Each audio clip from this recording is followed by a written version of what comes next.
రుణమాఫీ కూడా తీసుకున్నారు. బ్యాంకుల వాళ్ళు నోటీసులు ఇస్తూ ఉన్నారు వాళ్ళకు. ముఖ్యమంత్రి గారేమో మీరు పరిగెత్తండి లగెత్తండి మేము 2 లక్షల రుణమాఫీ డిసెంబర్ 9 నాడు ఆయన టైం కూడా చెప్పిండు. డిసెంబర్ 9 నాడు 10:30 గంటలకు మొత్తం చేసి పడేస్తే అయిపోతుంది అని ఆయన చెప్పిండు. ఇప్పుడేం మాట్లాడుతున్నాడు ఆయన? చాలా బాధాకరం అనిపిస్తుంది. ఒక ముఖ్యమంత్రి మాట్లాడదగిన మాట కాదు. ఆయన స్వయంగా మరి ఎంత ధైర్యమో, అది ఏం ధైర్యమా లేకపోతే ఆయన అర్భకత్వమా, తెలివి తక్కువతనమా, మూర్ఖత్వమా అర్థం కాదు. డైరెక్ట్గా టీవీ ముందు ఆయన ఏం చెప్తాడంటే, నేను సోషల్ మీడియాలో చూసిన నాకు పిల్లలు చూపెట్టిండ్రు, నేను నా 1 సంవత్సరం దోపిడీని ఆపేస్తే నా ఎడమ చేతిని ఇచ్చేస్తాం రుణమాఫీ అంటాడు ఆయన. ఆయన స్వయంగా చేసే దోపిడీని 1 సంవత్సరం ఆపేస్తే 40,000 కోట్లు అసలు లెక్కనే కాదు, నేను ఇట్లా ఎడమ చేతితో రుణమాఫీ చేస్తా అంటాడు ఆయన.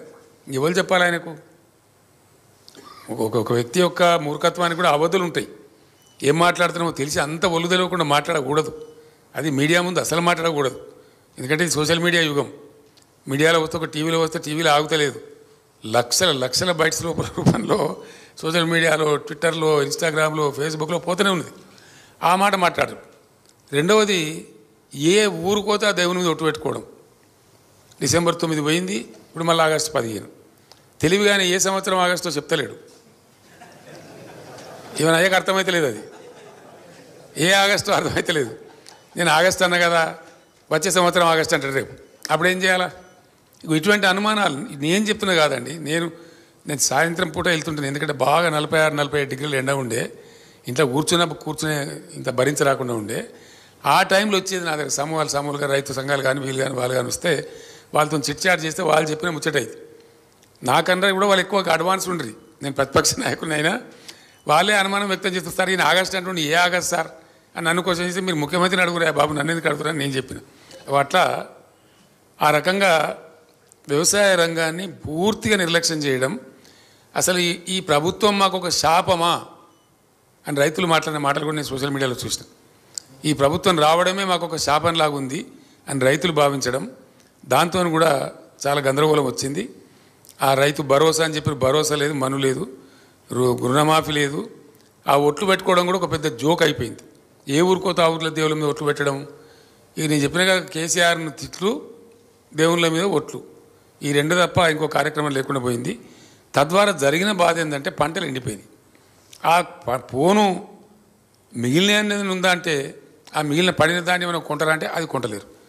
అంటే రైతు బంధు కాడ మొదలు పెడితే చివరికి వడ్లు వస్తే వాటిని కొనేదాకా అన్ని స్టెప్పులలో పవర్ సరఫరాలో వైఫల్యం, కాళేశ్వరం మీద ఏదో అడ్డమైన ఆరోపణలు పెట్టి కథలు పెట్టి దాని పెద్ద ప్రహసనంగా మార్చి దాని మీద కమిషన్ వేసినాం, కాకరకాయ వేసినాం అని చెప్పి అలా తేలేదు ఏముండదు. పాతవాన్ని వాళ్ళే తిడుతున్నారు, ఆ కమిషన్ వాళ్ళే అంటున్నారు.